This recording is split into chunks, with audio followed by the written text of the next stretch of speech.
खाते रहेंगे और एक बार फिर से जगदलपुर में ऐसी घटना सामने है क्या? दुर्भाग्य है छत्तीसगढ़ प्रदेश का कि जब से भारतीय जनता पार्टी की सरकार बनी है तब से छत्तीसगढ़ में घटनाएं दिनों दिन बढ़ते जा रही है।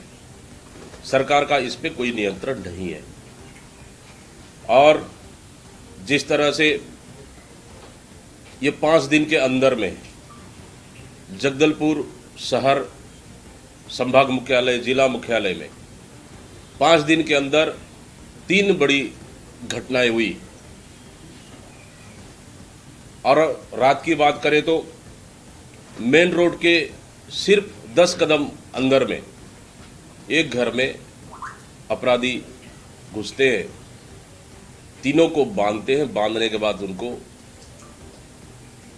हथियार से मार दिया जाता है, काट दिया जाता है, जिसमें से 2 लोगों की स्पॉट डेथ हुई और एक अभी गंभीर रूप से अस्पताल में भर्ती है।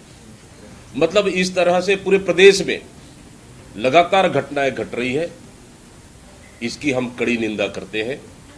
सरकार का इस पे कोई नियंत्रण नहीं है।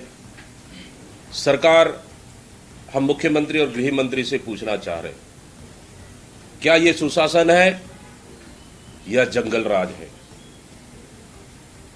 कानून व्यवस्था पूरी तरह से चरमरा गई है, अपराधियों का मनोबल बढ़ा हुआ है।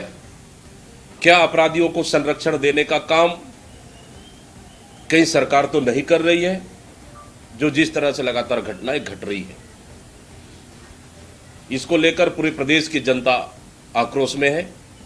आने वाला समय में कानून व्यवस्था को लेकर कांग्रेस पार्टी विधानसभा घेराव की तैयारी कर ली है और इसको जल्दी ही ऐलान कर इसकी तैयारी करेंगे। लेकिन जिस तरह से घटनाएं घट रही है और जगदलपुर की घटना निंदनीय है और